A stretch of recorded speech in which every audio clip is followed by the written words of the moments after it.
자, 2장 이제 점유권이죠. 점유권은 몇 문제 나와요? 2문제가 나옵니다. 자, 일단 2문제는 정해져 있어요. 봐봐요. 자기가 이제 점유권을 하기 전에, 자, 점유권을 거기 옆에다, 제2장 점유권 옆에다 물음표를 붙여봐요. 점유권이 뭐예요?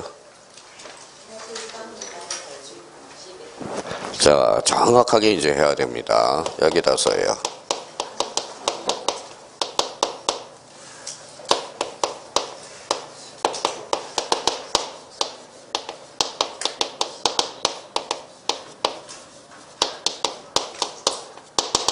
자, 점유권이란 사실상 지배 플러스 점유 설정 어사가 있어야 된다라는 겁니다. 점유 설정 어사가 있어야 돼요. 자, 그러면 여기 봐봐요. 이제, 자, 그러면 이걸 가지고 풀어봐야죠. 여기 읽어봐요. 사실상 지배. 그 밑에다 써요.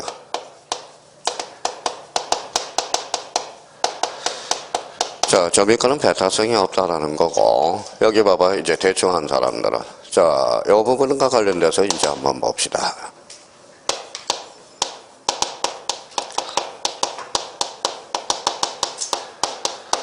자, 그럼 봐봐요. 자, 점유 설정 어사가 필요하겠죠. 근데 여기 봐봐요. 가로 안에 뭐라고 써놨어요? 점유 의사. 점유 의사가 아닙니다. 조심해야 돼요. 무슨 의사예요? 읽어봐요. 점유 설정 어사. 이거예요. 그러니까 항시탐탐 이제 출제원이 노리고 있는 게 바로 이거예요. 요 부분에 대해서 설정 어사, 점유 어사는 여하지 않는다라는 거. 요거 이제 불필요하다는 거 기억해 두시고. 자, 그러면 사실상 지배니까 어때요? 배타성이 있어요? 없어요? 없어. 그러면 요 밑에다 써요. 자, 등기 X라는 거. 요렇게 이제 딱 정리해 놓고. 자, 점유권과 관련돼서 우리가 이제 제일 많이 출제되는 거. 자, 점유권을 포기하게 된 이유는 딱 2가지가 있어요. 뭘까요? 근데 사실 자주점유, 타주점유 이것보다 더 중요한 게 점유보호 청구권 이게 중요하다라는 겁니다. 근데 여기에서 이제 그러면 한 문제, 2문제가 출제되는데 첫 번째 써봐요. 뭐가 출제될까요?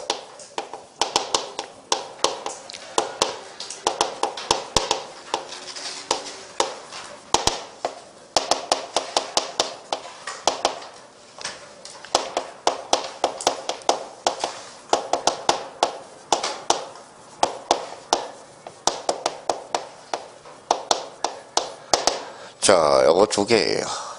자, 점유보호 청구권과 점유자와 회복자의 관계 이게 출제가 됩니다. 하나는 이제 점유권의 일반론이 하나 출제가 되고요. 그래서 점유권은 그러니까 요 부분에 대해서는 대충 하지 말고 꼼꼼하게 정리해 놓으라고 조문 자체로 해서 지금 읽어봐요. 점유권 대충 해놨다가 여기 봐봐요. 점유권이란 사실상 지배 플러스 점유 의사를 여한다. 그때 X 점유 의사가 아니라 점유 설정 의사 정확하게 우리가 잡아둘 필요가 있어요. 그러면 이제 조문 가서 한번 따져볼까요?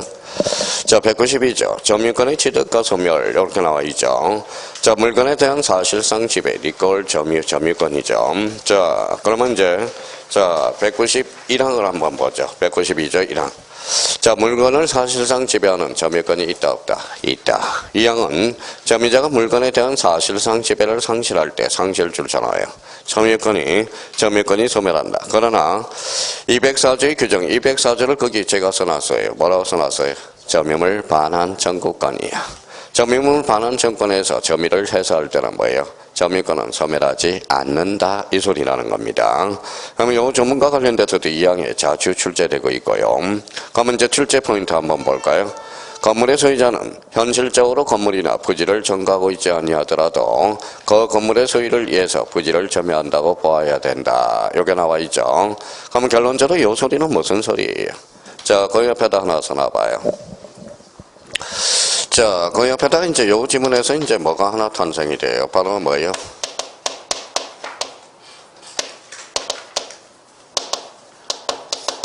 이거 봐요. 무슨 점유자가 있죠? 간접 점유자. 또 하나는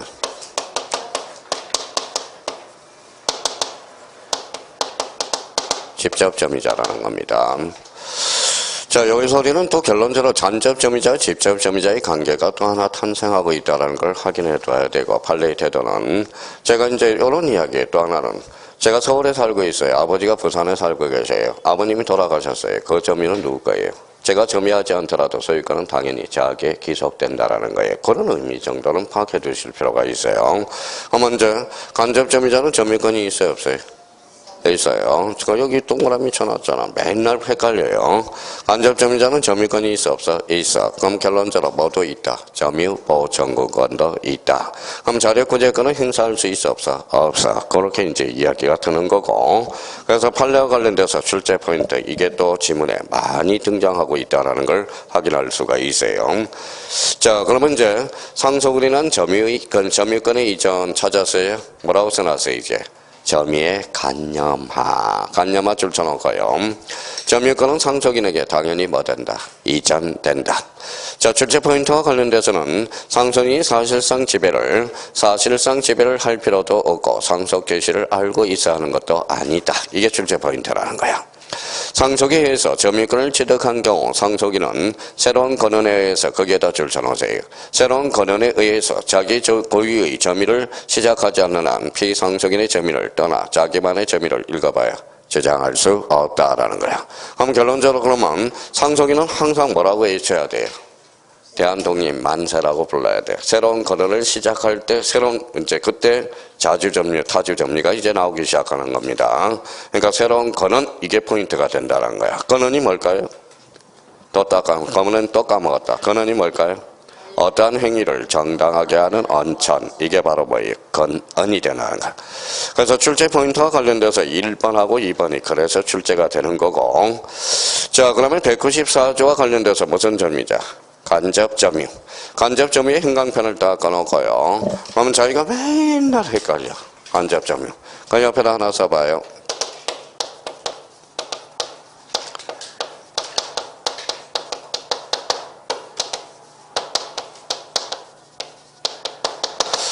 자, 간접점유자 그러면 한번 읽어볼래요? 여기가 점유가 포인트예요. 점유 보조자는 어디가 포인트예요?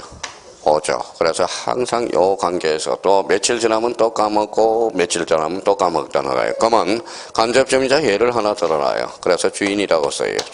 주인이 뭘까요? 전세권 설정자. 예를 하나 딱 들여놔요. 그러면 전세권 설정자가 꼭 뭐예요? 간접점유자가 되죠.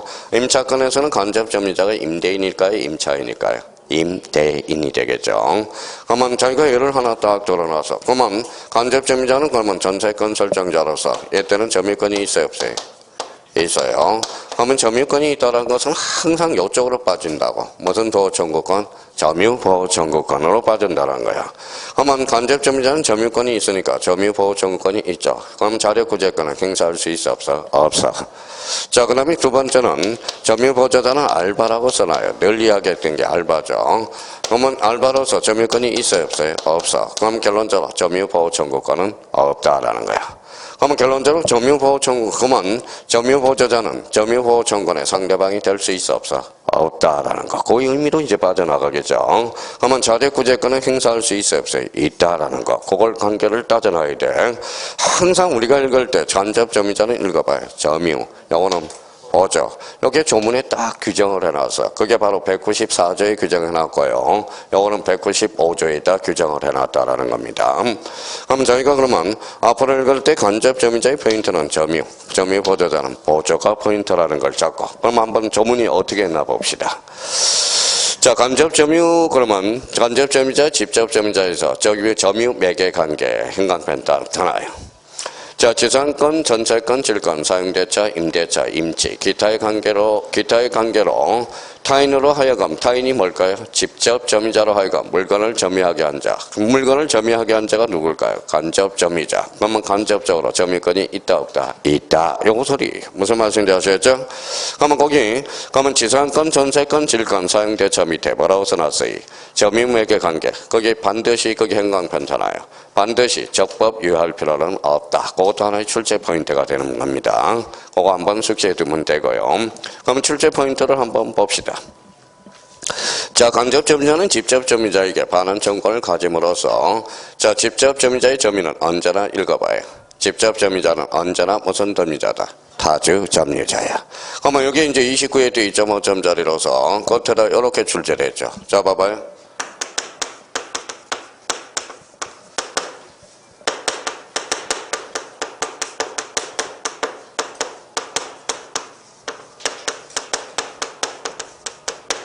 어때? X예요?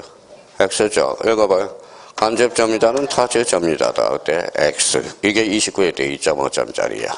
자, 그러면 간접 점유자가 아니라 누구 점유자예요? 직접 점유자가 타주 점유자지. 자, 이 부분에 대해서 다시 한번 딱 해서 마무리해 놔야 됩니다.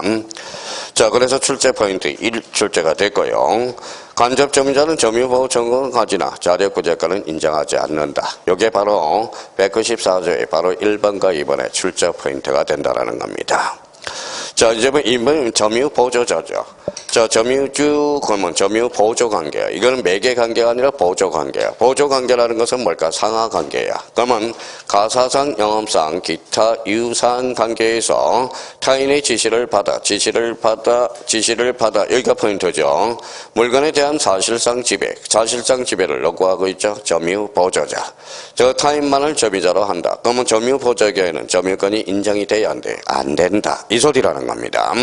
그러면 출제 포인트와 관련돼서 점유보조자는 점유자가 아님으로써 점유보호 청구권을 행사할 수 없지만 점유지를 위해서 자력구제권을 뭐 할 수 있다? 행사할 수 있다. 자, 그러면 점유의 관념화 몇 개를 두고 있어? 바보 같아. 3개를 두고 있잖아. 첫 번째 봐요. 몇 조? 193조, 194조, 195조. 공통점은 점유의 관념화. 그렇죠. 관념화라는 거예요.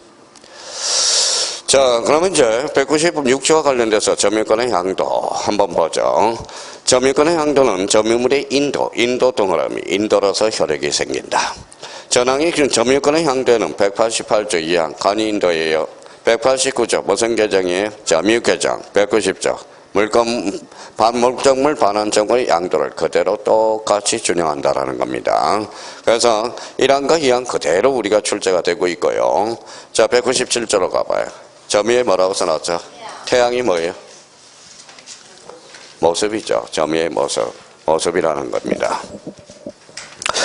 자, 여기에서 이제 우리가 이렇게 한번 봅시다. 점유의 태양, 그래서 태양이 뭐예요? 그러지 말고 조명.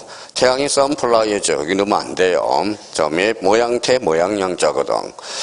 여기에서 이제 가장 우리가 이제 중요한 것은 이제 자주점유와 타주점유의 개념을 우리가 보면 자꾸 까먹으면 저도 마찬가지예요. 자주점유와 뭐가 있다? 타주점유가 있죠. 그럼 여기에서 그러면 간단하게 읽어봐요. 자, 여기는 뭐예요? 자기가 주인이야. 그럼 결론적으로 소유의사가 있는 점유. 소유의사가 있는 것. 자, 타주점유는 소유의사가 있어 없어요? 없어. 소유의사가 없는 점유. 이게 바로 타주점유자가 돼. 자, 그럼 자기가 그러면 뭐예요? 소유의사가 없는 점유가 타주점유자죠. 그럼 여기 봐봐요. 뭐라고 써놨어요? 도인이죠. 도둑놈이에요. 타주예요? 자주예요? 자, 지금 혼수 상태 받은 사람 있네요. 자주점유, 타주점유. 자주점유죠. 그러면 도둑놈은 물건을 훔칠 의사가 있으니까 물건을 훔친 거잖아. 그러면 도둑놈은 자주점유는 있지만 타주점유가 아니라는 거. 이걸 생각하면서 기본 샘플을 우리가 잡아 들어가야 돼요. 그럼 한번 봅시다. 1항. 점유자는 소유의사로 자주점유, 소유의사 줄잖아요.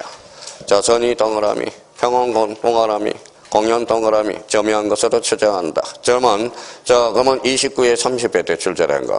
점유자는 소유의사로 선의, 평원, 공연하게 가실한 무가실로 점유한 것으로 추정된다. 어때? X. 가실은 추정되지 않습니다. 무가실은. 자, 그러면 무가실은 추정되지 않으므로 거기 이제 써놨잖아요. 행강편잖아요. 무가실은 추정되지 않으므로 선의 취득이나 등기부 취득 시 완성을 주장하는 점유자는 스스로 줄잖아요. 자신의 점유에 가실이 없었음을 뭐 해야 된다? 입증해야 된다. 그래서 입증책임과 관련돼서 자주 출제되죠. 그러면 거기 입증책임과 관련돼서 옆에다 써놔요. 자, 입증책임. 또 우리 죽도록 해서 이제 오늘부로 얼마를 했느냐? 10,000번을 했어요. 자, 입증책임이 나왔다 그러면 거기 옆에다 하나 써놔요. 몇 단계? 3단계, 1단계, 2단계, 3단계. 1단계는 뭐예요? 자, 유리한 적이 입증한다라는 거. 자, 2단계는 뭐예요? 법조문 문구대로 입증하고 법조문대로 입증하면 돼요. 3단계 추정받으면 뭐예요? 반대 당사자 입증. 항상 입증 책임이 나오면 하도 어려우니까 어려우니까 뭐예요? 입증 책임만 나오면 요 단계별로 거쳐가는 연습을 해줘야 돼요. 지금 입증 책임이 가장 어려워요. 사실 따지고 뭐 민법에서. 그러면 입증 책임과 관련돼서 1단계 유리한 적이 입증하고 2단계 법조문 문구대로 입증하고 추정받으면 뭐예요? 반대 당사자가 입증한다는 거. 다시 그 옆에다 써먹을 도구를 딱 하나 마련해놔야 돼요. 그러면 입증 책임이라는 단어가 나오면 1단계 뭐부터 확인하다? 누가 유리한가. 2단계는 법조문 문구대로. 3단계는 추정받으면 무효를 주장하는 반대 당사자. 다시 한번 요거. 그럼 무과실은 추정돼야 안 돼요? 안 되죠. 그러니까 본인 스스로 입증을 해야 돼. 왜? 추정받지 않기 때문에. 그러니까 그러면 이제 29회 때 값쓰세요 하는 게 나와서 점의자는 소위 여사로 선의평은 공연하게 공연 무과실한 것으로 추정된다. 어때? X. 과실은 무과실은 추정되지 않습니다. 자, 이항으로 가죠. 자, 선의의 점의자들도 본건에 관한 소를 본건에 관한 소에서 표사할 때 그게 행강편차나요? 제기한 때, 제기된 때로부터 악의 점의자로 본다. 그래서 여기 그렇게 안 외워져. 이 조문이. 그래서 요거는 요거하고 자꾸 헷갈려요. 그 옆에다 하나 써놔요.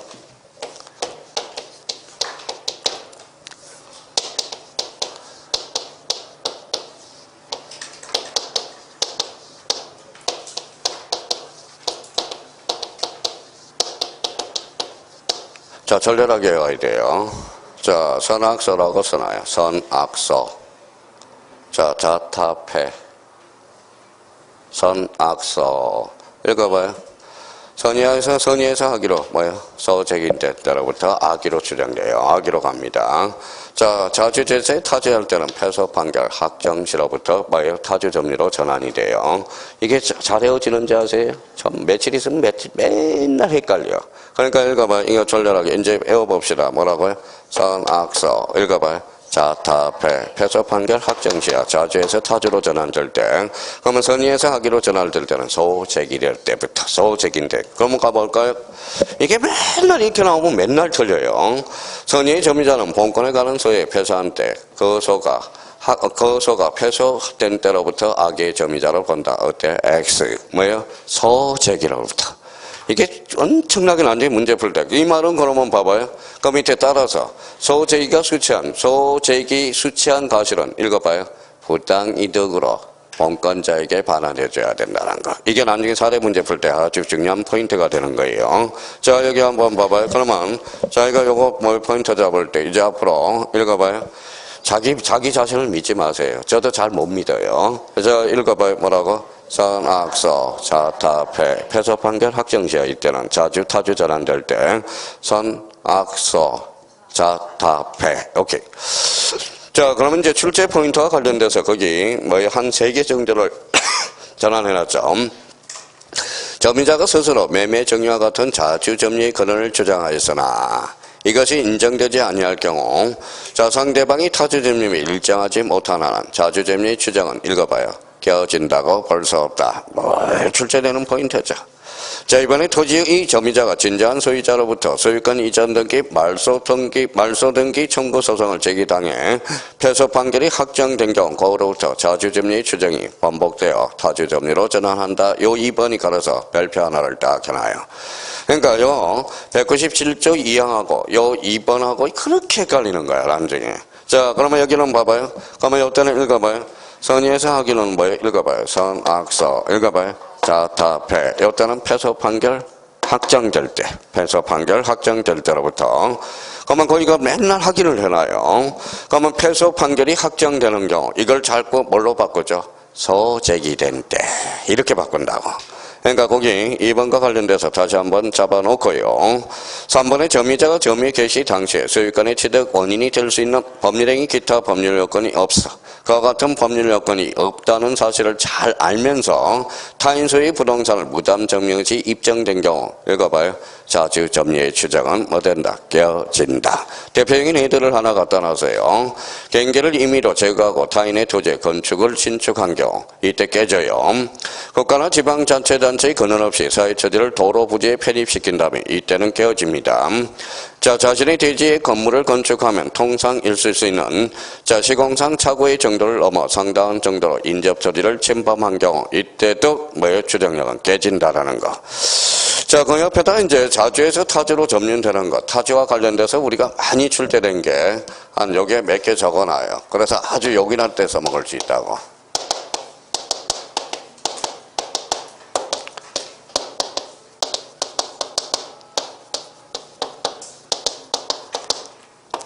요거 써놔요. 명타, 초타, 분타, 분타, 하나 더 적어놔요. 공타. 자, 그러면 요거는 뭐 안 하더라도 요 세 개는 워낙 자주 칠 때 되니까. 자, 요거 명이 뭘까요? 그렇죠. 명의 신탁, 타주점유. 이거는 뭐예요? 초가지분, 초가, 타주점유. 분이 뭘까요? 분묘, 기직간, 타주점유야. 요 세 개 외우면 아주 요긴하게 써먹습니다. 그러니까 읽어봐요. 그러면 앞으로 읽어봐요. 명타, 초타, 분타. 다시 한번 딱 정리를 해놓으세요. 자, 그래서 이제 197조와 관련돼서 제일 많이 헷갈리는 게 특히 1항과 관련돼서 무과실 요거 하나 다시 체크해놓고 2항과 관련돼서는 아까 선악서 그러면 이제 출제 포인트 2번에서 이게 자타패 요 세 개는 반드시 잡아놔요. 반드시 잡아놔야 됩니다. 자, 198조 점유 계속 동그라미 점유 계속도 추정돼. 점유 계속도 추정돼요. 자, 전후 양시에 점유한 사실이 있을 때 그 점유는 계속한 것으로 만다. 주장한다. 이 말은 전후 양시점의 점유자가 다른 경우 점유의 승계가 입증되는 한 선유 승계 입증되는 한 그대로 적용된다라는 거. 자, 그 옆에다 하나 써놔요. 꼬리표를. 그 바로 옆에. 벌써 공부하던 사람은 뭘로 연결될까요?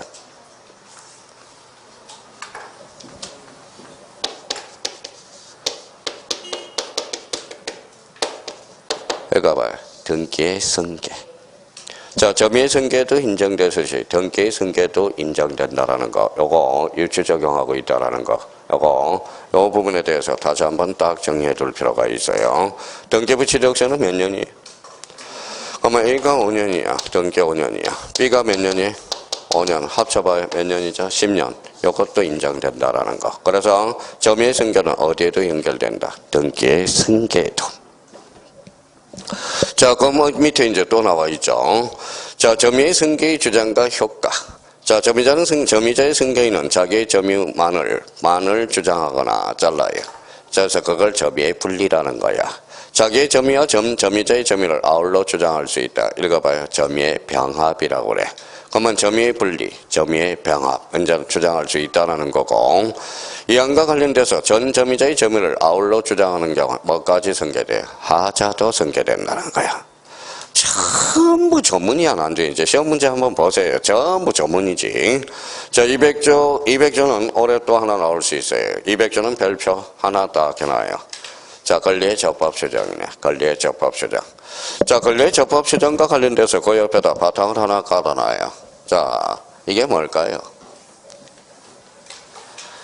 자, 요거와 관련돼서는 그 옆에다 하나 써놓을래요.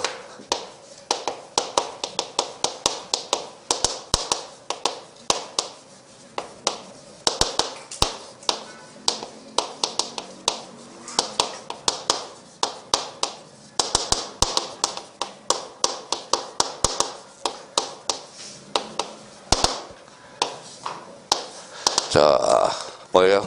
점유의 추정력, 점유적 효력, 등기의 추정력. 어때? 같아 달라요? 다릅니다. 그 옆에다 써놔봐요. 그럼 어떻게 달라요?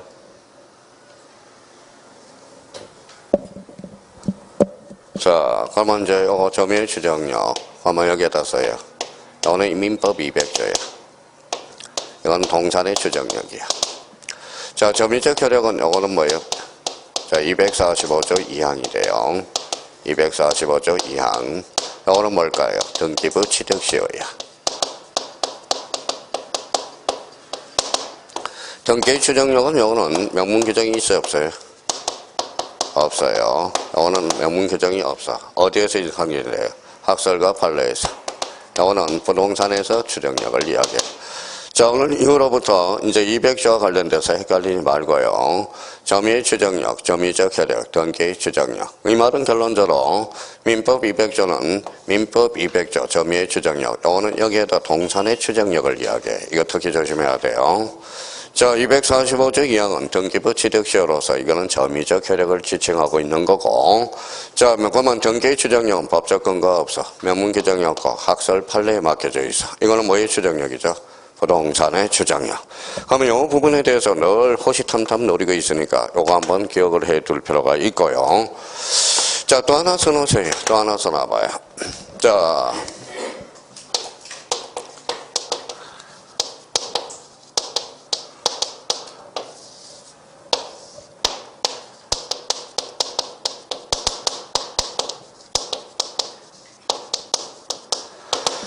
자, 로마 법정 요소, 게로만 법정 요소.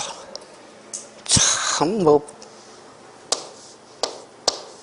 누구죠? 43살이네요. 누구예요?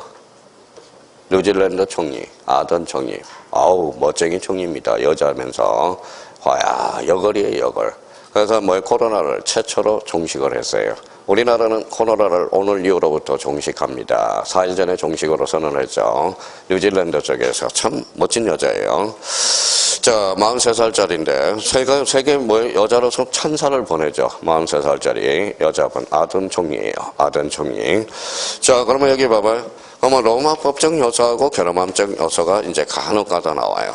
자, 게르만 법정 요소는 뭘까요? 요거는 써요.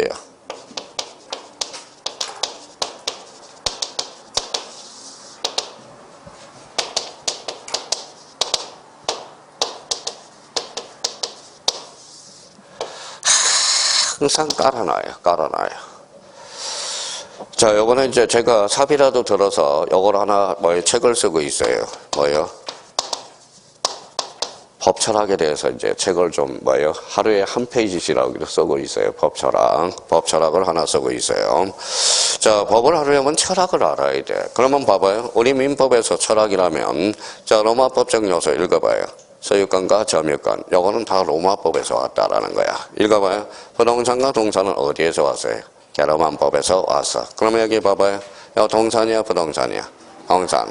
그러면 점유의 추정력은 로마 법정 요소를 의미한다. 그때 X. 무슨 법정 요소? 게르만 법정 요소라는 거야. 그러니까 이 로마 법정은 결론적으로 밑에다 써요. 이거는 개인주의고, 요거는 뭐예요? 개인주의고, 요거는 뭘까요? 단체주의 속성이라는 거. 그러면 단체주의 속성에서 뭐가 중요해요? 이게 부동산, 동산의 개념이 중요해요. 그러면 단체주의 속성에서는 뭐가 필요할까요? 찜이 필요해, 찜. 찜 벌써 했어요, 찜. 자, 부동산은 뭘로서? 등기, 동산은 인도. 요거는 어디에서 왔다? 게르만법. 아까 이야기한 게 저쪽 게르만법이 뭐냐? 전차군단 독일 쪽으로. 걔가 바이킹 족속들을 뭐라 그래요? 바로 게르만법적 족속이라고 그러거든.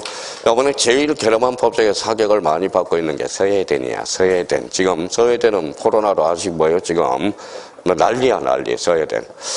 자, 그러면 결론적으로, 그러면 부동산은 등기, 동산은 인도. 이거는 어디에서 왔다? 게르만법에서 왔다라는 거. 간혹가다 이렇게 나오면 점유의 추정력은 로마 법정 요소다. 어때? X. 무슨 법정 요소다? 게르만법 요소야. 이게 모든 게 민법을 배울 때, 찍어 나갈 때 이런 철학들이 밑에 바탕에 깔려 있어야 된다라는 겁니다. 그러면 거기 200조와 관련돼서 이제 정리를 됐으니까 이제 가서 조문을 한번 보죠. 권리의 적법의 추정, 그러면 그 옆에 행강편 쳐놔요. 동산에만 적용이고 부동산에 적용되지 않는다. 자, 점유자가 점유물에 대해서 행사할 권리는 적법하게 보유한 것으로 뭐한다? 추정한다. 기억을 해 두셔야 됩니다. 그러면 가령 소유권, 유치권, 질권. 질권은 뭐라는 거예요? 이거는 적법하게 보유한 것으로 추정해. 그러면 자, 유치권, 질권의 동산점, 동산을 지칭하고 있죠. 지상권, 저당권은 X라는 거야. 그러면 결론적으로 이 200조와 관련돼서는 그러면 결론적으로 부동산의 추정력이 아니라 다시 읽어봐요. 동산의 추정력을 나타낸다. 이걸 뭐라 그래? 권리의 적법 추정이라는 거. 다시 한번 잡아놓고 올해 이 문제가 나올 가능성이 유력해요. 다음 중 틀린 것을 골라라. 자, 점유의 추정력은 동산에 한해서 부동산에 대해서도 인정된다. 어때? X. 다시 한번 정리해놔야 돼요. 점유의 추정력은 뭐의 추정력이다? 동산의 추정력이라는 거. 다시 한번 기억을 해둘 필요가 있어요. 자, 201조로 가보죠. 점유자와 가실이네. 점유자가 수취한 가실은 읽어봐요. 부당이도로 반응해야 되는지 여부가. 그러면 선의의 점유자는 점유의 가실을 수취한다. 거기에 나와 있죠. 자, 그러면 여기 뒷페이지를 한번 넘겨보죠. 자, 거기에다 한번 써봐요. 자, 뭐라고 한번 써냐면, 저 여백이 있어 없어요? 있어요. 자, 자기 반성의 기회를 한번 잡아봅시다.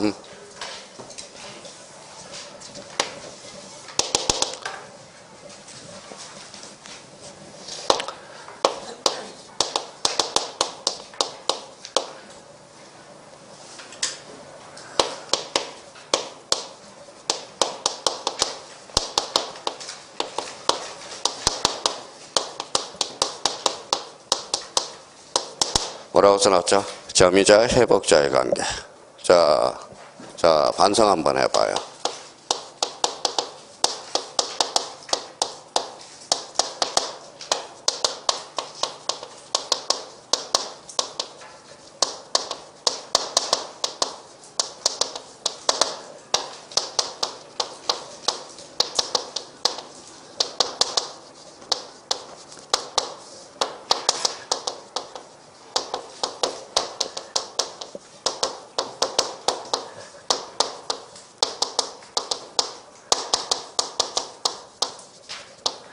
자, 점유자 회복자의 관계. 자, 올해도 역시 출제 예상이 되고요. 요 세 개가 어떻게 지금 가고 있는지 한번 봅시다.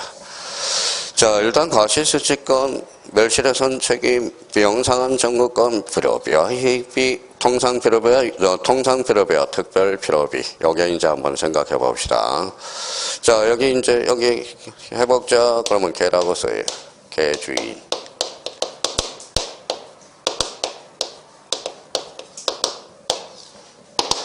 자, 개 주인이네요. 회복자의 관계에서. 개 주인, 개 점유. 자, 그러면 뭐예요? 개 주인과 개 점유의 관계예요. 자, 회복자의 점유자의 관계 기준을 설정하지만 사실상은 뭐예요? 온갖 싸움이 맨날 싸움만 벌어져요. 싸움만 벌어진다고. 자, 봐봐요. 자, 그러면 저희가 잡을 때 읽어봐요. 자, 개 주인이 있어. 개 주인이 회복자라는 거네. 근데 요 개 주인이 회복자가 요 A라는 사람인데 개 주인이에요. 어느 날 걔가 저 싫다고 뭐예요? 도망을 가버렸어요. 근데 원치 않게 B가 요 개를 점유하고 있었다라는 거예요. 그러면 여기 봐봐요. 요 사람은 뭐가요? 회복자. 요 사람은 점유자죠. 근데 개 뱃속에 누가 있었어요? 새끼 3마리가 있었어요. 근데 이제 제가 산책가다, 내 주인 아니야? 4개인데? 그러면 이제 봐봐요. 그러면 이 사람이 이제 뭐의 기준을 말해놓는 게 바로 민법에서는 회복자와 점유자의 관계를 규정해놨다라는 거예요. 여기 읽어봐요. 개하고.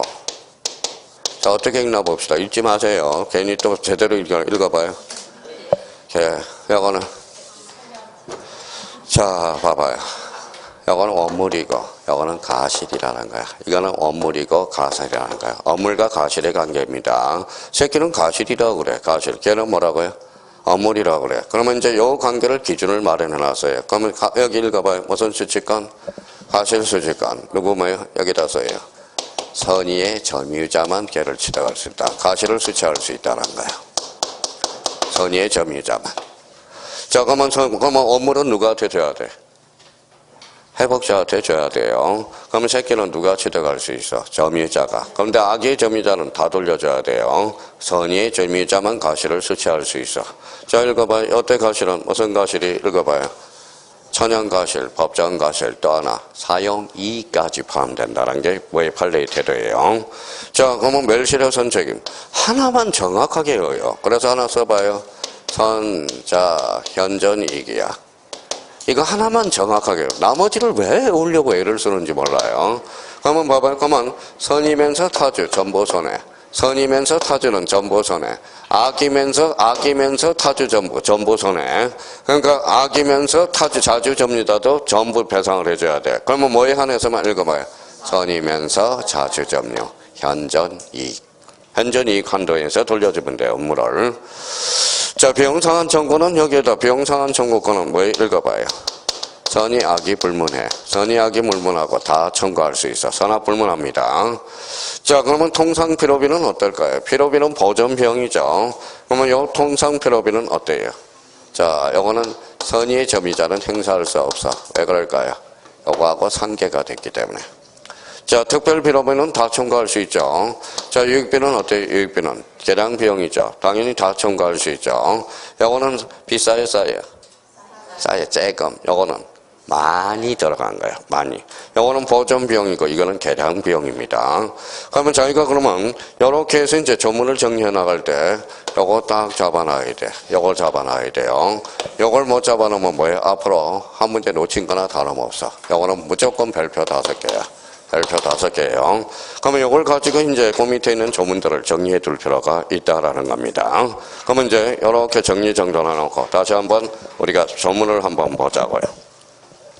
자, 그러면 거기, 자, 201조 조문 1항을 한번 같이 다시 한번 볼까요? 201조 1항. 자, 읽어봐요. 선의의 점유자는 점유물의 가시를 취득한다. 그러면 선의의 점유자가 수취한 가시는 읽어봐요. 부당이득이 아니다. 그럼 부당이득으로 반환할 필요가 없다. 이 소리네.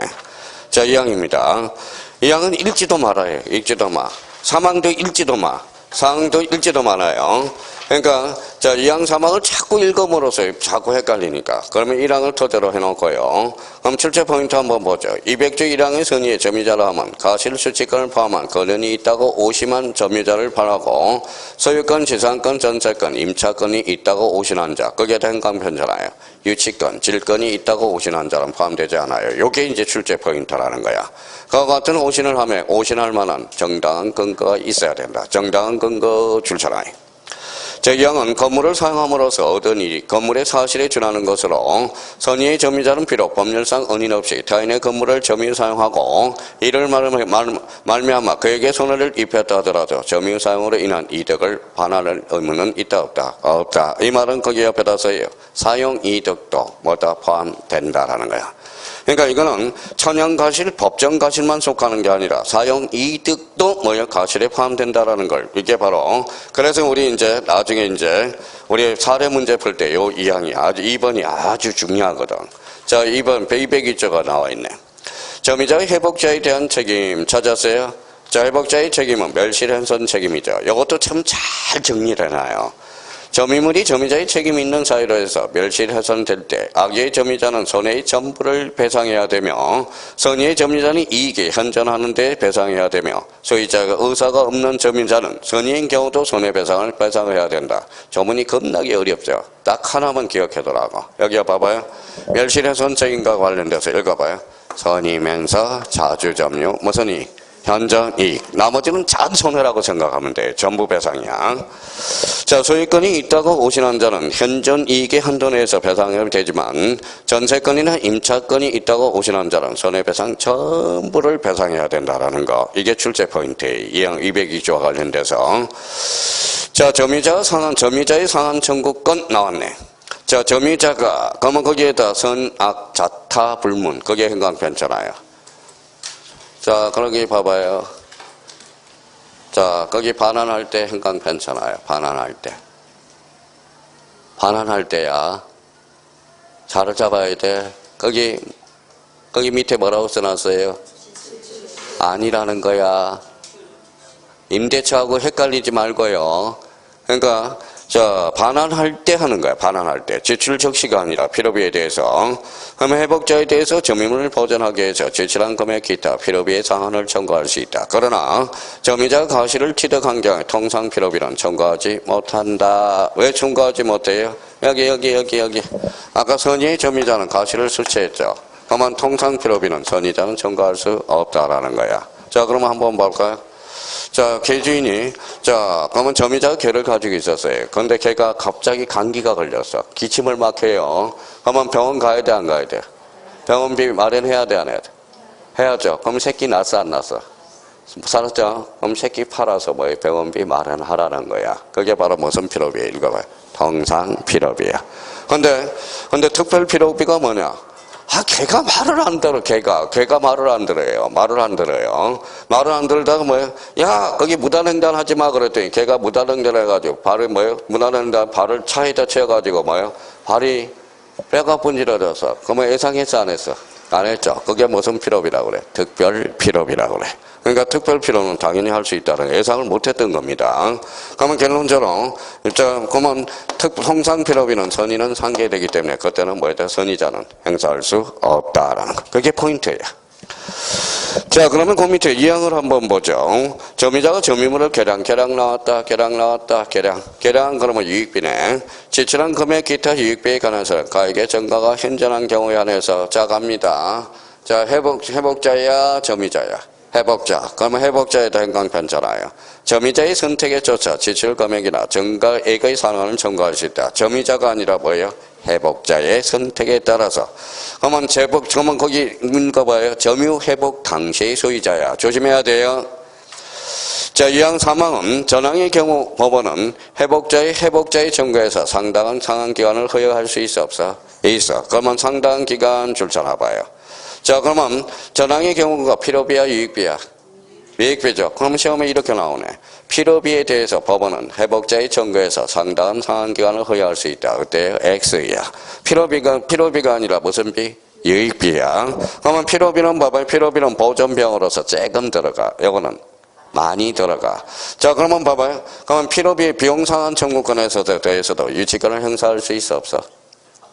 있어. 투입 비용이 들어갔으니까. 근데 법원이 상당한 기간을 해서 변제기가 도래하지 않아서 그때는 유치권을 행사할 수 없다. 그렇게 빠져나가라. 이 조문이 그거예요.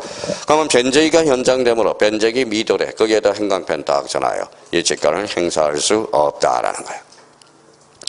자, 점유자가 유익비를 지출할 당시 출제 포인트입니다. 계약관계를 적법한 점유권을 가진 경우에 계약관계의 상대방에 대해서 해당 법조문이나 법리에 따라서 비용상한 청구를 행사할 수 있을 뿐 가령 전세권의 경우 317조, 유치권의 경우 325조, 임차권의 경우 625조 등은 203조 이항이 읽어봐요. 적용되지 않는다. 이게 시험에 무진장 출제가 됩니다. 또 시험 문진장. 자, 그래서 이제, 자, 그러면 올해, 자회복자의 점유자의 관계에서 요거 3개, 올해 안 나오면 제가 죽어버릴게요. 반드시 나옵니다. 대비를 좀 해둘 필요가 있어요. 자, 그러면 이제 거기 한번 봅시다. 204조와 관련돼서 점유권까지는 맞춰야 돼요. 그러면 졸린다고 해서 지금 못 쉬어요. 자, 여기 봅시다. 자, 204조 볼 때는 꺽쇠를 끊을까 봐요. 이렇게 꺾어서 자 한번 여쭤볼게요. 그 옆에다 한번 써놔볼래요?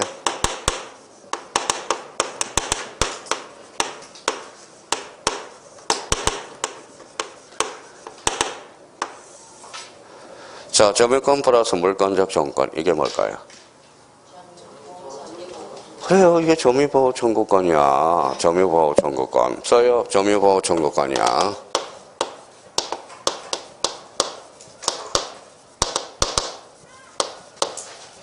이게 점유보호 청구권이야. 점유보호 청구권 몇 개예요? 3개. 불러봐요.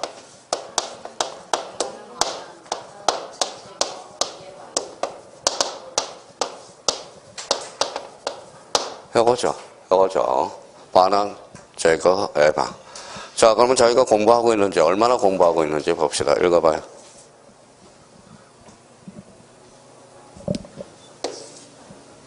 침탈. 좋아요. 침탈해야 돼. 자, 침탈해야 돼. 사기는 안 됩니다. 침탈이 아니기 때문에. 자, 침탈됐으니까 뭐예요? 동시에 청구할 수 있죠. 손해배상 고의가실이 있다면 동시에 청구할 수 있어. 반환 청구권과 손해배상 청구를 할 수 있어요. 동시에. 그럼 여기는 1년의 제척기간이 있어 없어?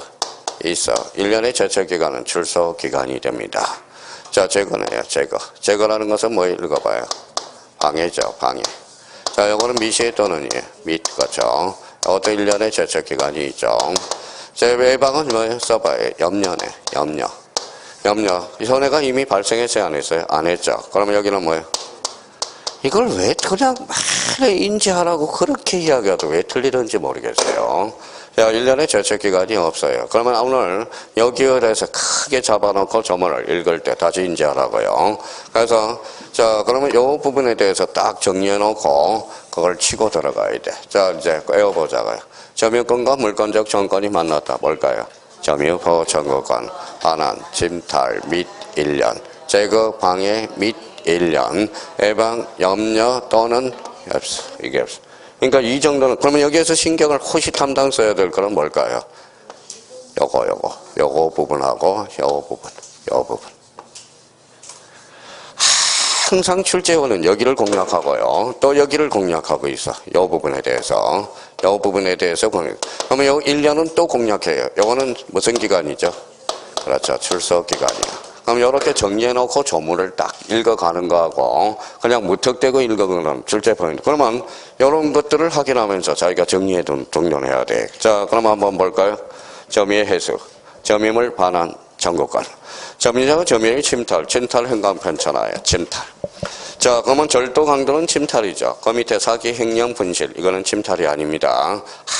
항상 만반의 준비를 해놔야 돼. 그 부분에 대해서. 물건의 반환 및 동그라미, 밑이죠.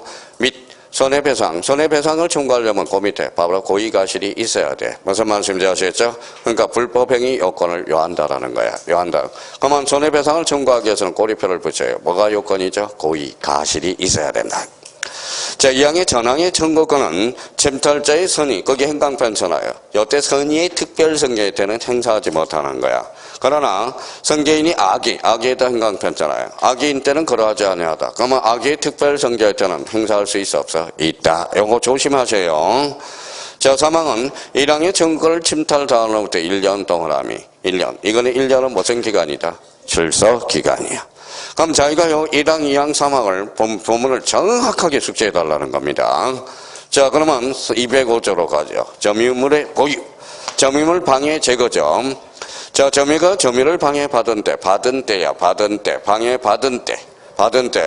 그러면 방해 제거 및 동그라미 손해배상을 청구할 수 있다. 전항의 청구권은 방해가 존재하로부터 몇 년? 1년 동그라미. 무슨 기간? 출석 기간이야. 특히 요 사망에 대해서는 이제 또 1항은 없죠. 우리 204조에 대해서는 공사로 인해서 점유를 방해받은 경우 공사 착수 1년을 경과하거나 공사가 완성될 때 방해 제거를 읽어봐요. 청구하지 못한다. 그럼 뭐만 청구할 수 있다라는 거예요? 손해배상 청구는 가능하다라는 거야.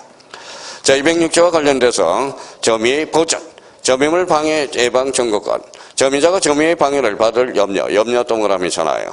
방해 예방 또는 이걸 조심해야 돼. 또는 손해배상 청구가 아니라 손해배상 담보야. 담보를 청구할 수 있는 거야. 꼼꼼하게. 자, 이항 공사로 인해서 점유를 방해받을 염려가 있는 전조 사망의 규정을 준용한다. 그러면 그 의미를 다시 한번 우리가 확인해 두시고요. 그럼 여기에 대해서 이제 한번 봐봐요. 읽어봐요. 반환 및 1년, 제거 방해 및 1년. 요거 출석기간, 예방은 염려 또는 요거 없어요. 요거 1년의 제척기간, 출석기간이 없다라는 거. 올해 만반의 준비태세 해놔야 됩니다. 올해 만에 사례 문제가 나오면 점유보호 청구권과 점유자의 회복자의 관계가 우리가 나옵니다. 자, 그러면 그 밑에 207조를 한번 보죠. 간접 점유자의 보호네. 자, 간접 점유자의 점유보호 청구권이네. 전저의 사망 전 3조의 청구권은 194조 규정에 의해서 간접 점유자 출전하여 간접 점유자도 행사할 수 있죠. 뭐가 있기 때문에? 점유권이 있으므로. 자, 점유자, 직접 점유자 거기 행강 편쳐놓고요. 점유의 침탈을 당한 경우 간접 점유자 물건의 점유자를 반환할 것을 청구할 수 있고, 점유자가 그 물건을 반환받을 수 없거나 이를 언하지 아니할 때 자기에게 반환을 청구할 수 있다. 자기가 누군데? 간접 점유자. 이렇게 되는 거예요. 자, 항상 요 사례 문제를 풀 걸 예상을 해 주셔야 된다는 거 기억해 두고. 자, 그러면 이제 그 뒷장을 보면 출제 포인트를 제가 해놨어요.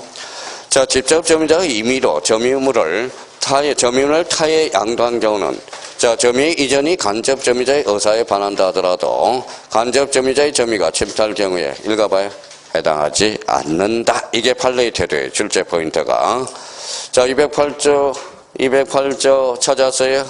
예, 그러면, 거기 옆에다 한번 써볼래? 208조 옆에다가. 자, 물건은 몇 종류? 8종류. 크게 몇 개로 나눠져? 두 가지. 읽어봐요.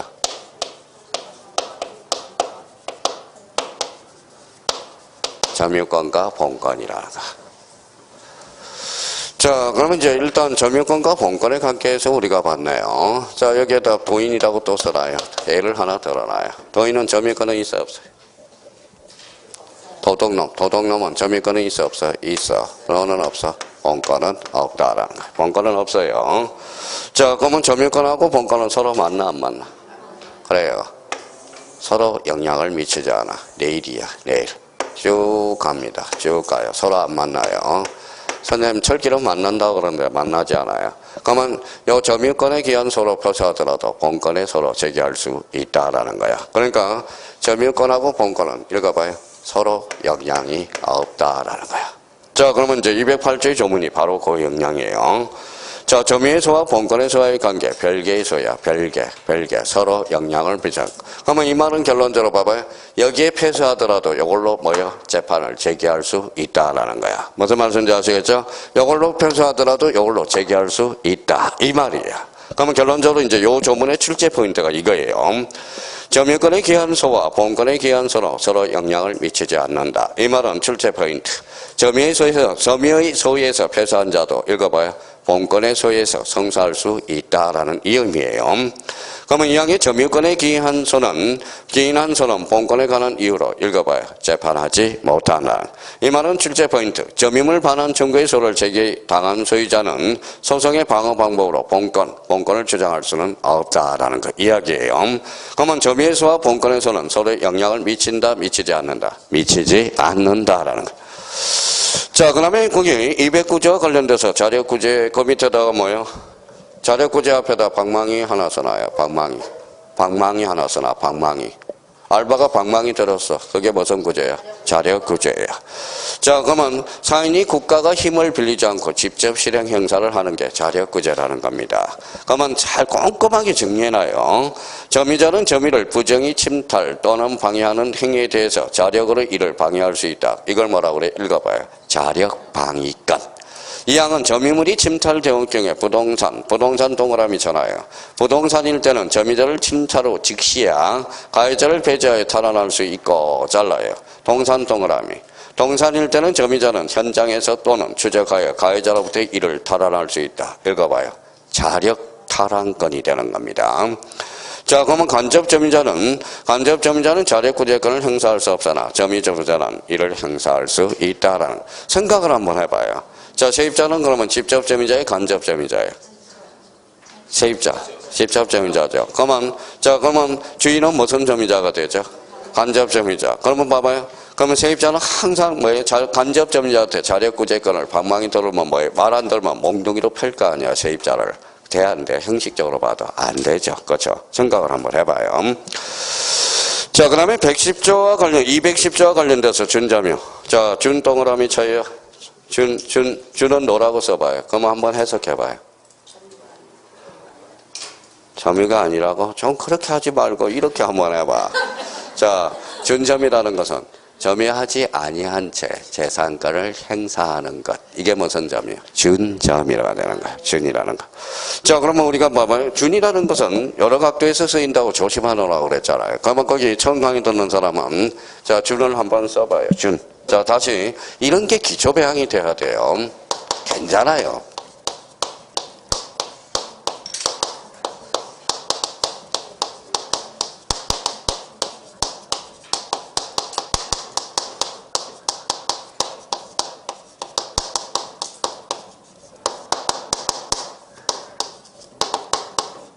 이런 뜻이에요. 이런 뜻.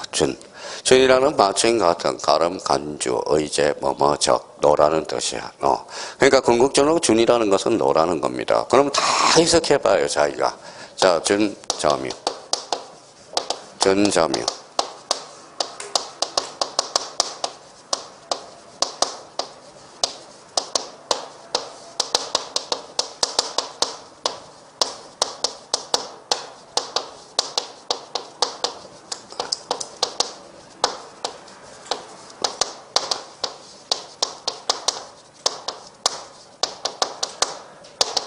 자, 쭉 있겠죠. 아까 이제 자기가 해석할 때 봐봐요. 자, 준이라는 것은 뭐라고 그랬죠. 자, 읽어봐요. 점유하지 않은 채 재산권을 행사하는 것. 그렇죠? 대표적으로 무슨 재산권이 있어요? 지적재산권이 있잖아. 자, 지적재산권은 점유하지 않은 채 내가 형사하고 있는 거죠. 자, 대표적으로 우리 권리 중에서 자주 출제되는 거 읽어봐요. 저당권, 지역권. 우리 민법에서 저당권과 지역권은 준점유의 대상이 됩니다. 직접 점유하지 않거든. 자, 준물권 행위는 뭐봐요? 그러면 이제 해석해봐요. 자, 물권은 아니면서 처분 행위. 이게 바로 채권 양도가 있네. 채권 양도. 채권 양도는 뭐예요? 채권이지만 채권을 양도함으로써 처분 행위가 발생하죠. 그래서 채권 양도를 뭐라고 그래요? 준물권 행위라고 그럽니다. 자, 그러면 준공동소유. 읽어봐요. 뭐라고 써놨죠? 전세권. 전세권은 소유권이 아니죠. 그러면 봐봐요. 준공동소유. 그러면 봐요. 자, 소유권이 아닌 것을 여러 사람이 공동소유하는 것. 이게 준공동소유라고 그래. 그럼 전세권을 여러 사람이 소유하면 그게 뭐가 될까요? 준공동소유가 되는 거야. 자, 그러면 읽어봐요. 준법률행위는 법률행위다. 어때? X야. 그렇죠. 법률행위다. X야. 자, 그러면 X죠. 그러면 점유하지 법률행위인 게 아닌 것이 법률행위다 그랬으니까 X. 그러면 뭐예요? 준은 자, 법률적 행위가 되네. 자, 그러면 요 준부동산은 부동산이 아니죠. 부동산이 아닌 걸 의지해 주는 거죠. 써요. 그래서 선박이네. 그러면 선박은 금융계약서의 대상이 된다, 안 된다? 안 된다. 아까 금융계약서는 부동산이어야 되거든. 근데 선박은 준부동산이거든. 근데 선박은 준부동산이라는 겁니다. 그러니까 저희가 이런 것들을 그러면 저희가 이런 것들을 이제 마음대로 구사해 봐요.